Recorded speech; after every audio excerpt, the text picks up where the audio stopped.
by not getting pregnant after you've been trying for over a year and nothing working. Or if you're over 35, then they say 6 months and you're not pregnant yet. Optimizing your health is like I like to say that we need to have a game plan, like for anything in life that we want to be successful with, whether it's training for a big event like a marathon or, a degree or a test or whatever. There needs to be a plan and steps that we take. It can be environmental or like the blue light, our phones, the dinging all the time. We may not recognize it as a stress, but those are some things that are stressful. But we can also talk about the internal thought process in our mind. So again, going back to negative thoughts can be an internal stressor. Not sleeping, as you mentioned earlier, can be a stressor because your body's doesn't get the time to rejuvenate and eat the vegetables. Particularly, I like greens, but we definitely like beets, and we want all the colors. We want all the rainbow of the vegetables because they give us different nutrients.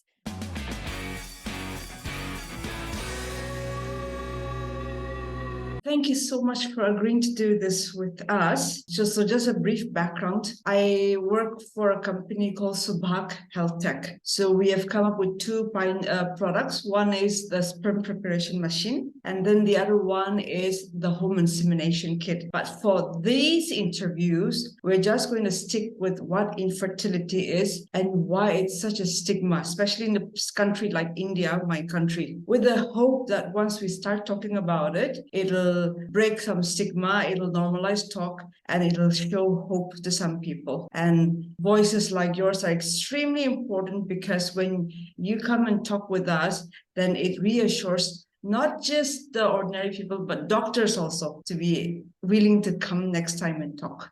For our viewers' benefit, would you kindly introduce yourself? Sure. I'm Denise Noyer-Erez. I'm also known as the fertility godmother, and I help couples that are struggling to get pregnant optimize their health and take back their life so that they can get pregnant, stay pregnant, and have a healthy baby. How long have you been doing this? Over 20 years. That's a lot of time. So you must have built a good number of network, like a mini family. I do. We consider it a family, absolutely. Well, so coming to the topic, could you define for us what infertility is? Well, infertility is defined by not getting pregnant after you've been trying for over a year and nothing working.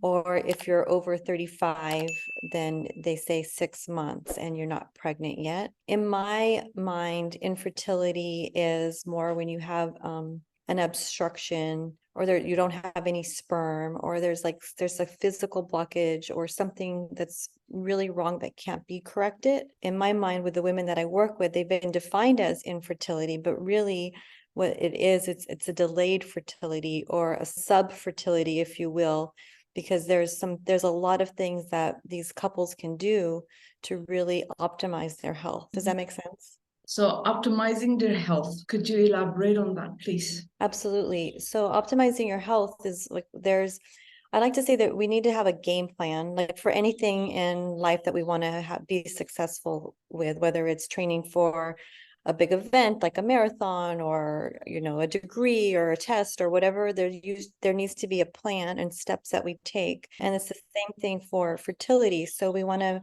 make sure that we're healthy, meaning we're eating, nutritious foods, and we're taking the right supplements, and we're managing our stress and maybe restructuring some habits. Those types of things is what I mean by optimal health, feeling really good as best you can most of the time. Restructuring sleeping habits, for example.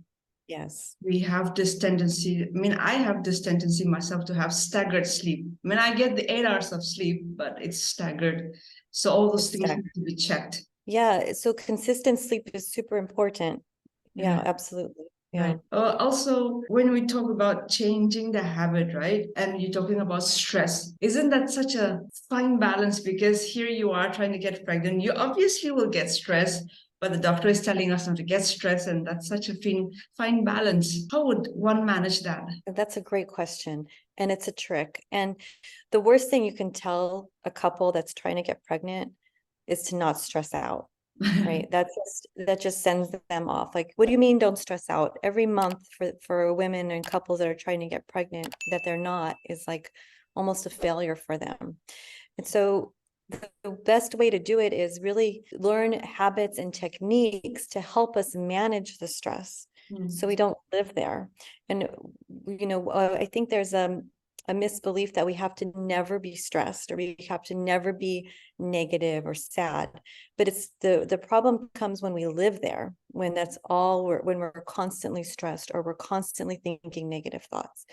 It's normal to be scared. It's normal to have kind of an ebb and flow, if you will, of those emotions. But when we get stuck in it, that's when health issues or problems come about. So some things we can do are managing our thoughts, right? And it takes practice. It doesn't happen. It's not necessarily, a simple thing to do. It's an easy thing to do, but it's not a simple thing to do. So it's practicing managing our thoughts and becoming aware and implementing some maybe like meditations or yoga or journaling, these types of things that can really help us become more calm inside our bodies, even though we're going through a difficult situation. Right.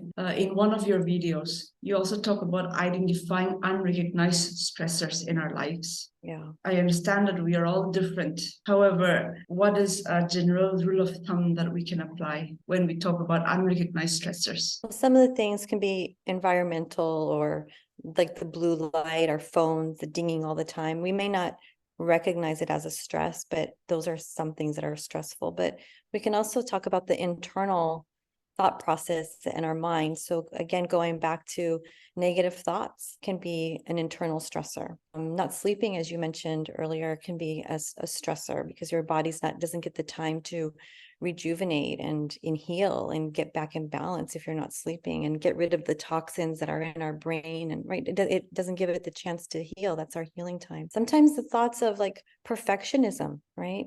There are a lot of people like, right? So we have to have everything just right and perfect. And a lot of times that can cause a lot of stress, undue stress in our bodies that we're not even aware of. It's unconscious. Or maybe it could be things like losing control. So I know a lot of couples, especially women, feel out of control in this fertility journey.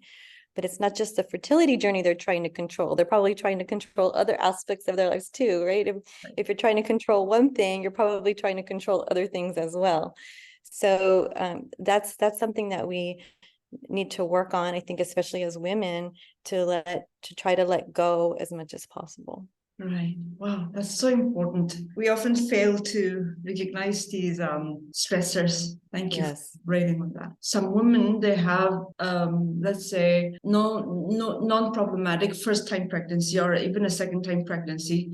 And then the second time or the third time they're trying to get pregnant, they face some roadblocks. The secondary. Yes, secondary infertility. What could be the factor contributing? That's a great question. The women that I work with, what I've noticed is there's a pattern. So a lot of times women think that because they didn't have a challenge getting pregnant before, it's not going to happen again. And yet there's a couple things that are different. They think in their mind, we think in our mind when, we're just going through that nothing's changed, but it has changed. I mean, when you get pregnant and when you deliver a baby and then you're nursing the baby and then you have the sleepless nights and the stress and all those things, it changes in our body. There's a lot of changes. So usually what I find is when we can take a pause and really nourish those women emotionally and physically, then things start to shift.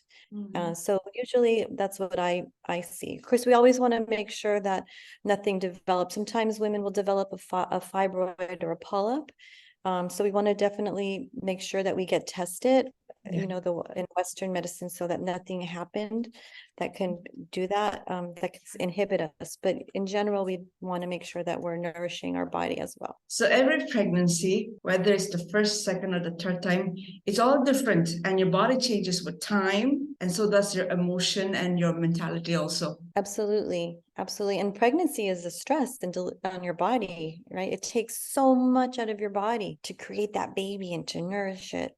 Yes. Pregnancy is related to ovulation. Could you tell how we chart and track our ovulation date? Sure. There's a couple ways that you can track and chart your ovulation. Usually in the beginning, while you're learning your body, it's nice to chart it with using a basal body temperature chart where you can see the pattern of your menstrual cycle. But when you do the basal body temperature, what happens is that you get a dip in the temperature and then you get a spike. So It shows you after you've ovulated, but you can look back and see what your patterns were. So another way to do it would be to use an ovulation predictor kit. And that's something where you use like urine on a stick, and it gives you an idea of a measurement that works for not every woman that works for, but it works for about 90% of the women. And that detects LH, which is the hormone that releases the eggs that causes you to ovulate. And that can give you an idea. And the third way is, combining those things and then learning your body so that you can, some women have symptoms, they have some feelings or sensations or pain in their ovaries. Some women, and we want to get this fertile mucus called, that's spin barky, that egg white stretchy mucus or discharge. So that's a sign as well that we are getting ready to ovulate. So the normal, I've seen people track their ovulation counting the dates from the last menstruation. Does that also apply? Does that work too? If the cycle's regular, you can get an idea of where you're. Yes. Yeah. So when we're tracking it, whether it's through a chart or through an ovulation predictor kit, we definitely want to start with day 1, which is the bleed. When we have a full bleed, it would be considered cycle day 1. Yes. Thanks for the clarification. Yeah. So it's very different for different women, because a lot of women do not have a regular menstrual cycle. The date keeps fluctuating. Right. Very interesting. That clears a lot of my doubts also. Because I was thinking, oh, it's like 28 days or 30 days and there is a specific date and you get your ovulation. But women. It changes. So, but ideally, if you do have a 28-day cycle, then most likely you're ovulating on cycle day 14 for sure. But we want to make sure. Ovulation, fertility aside,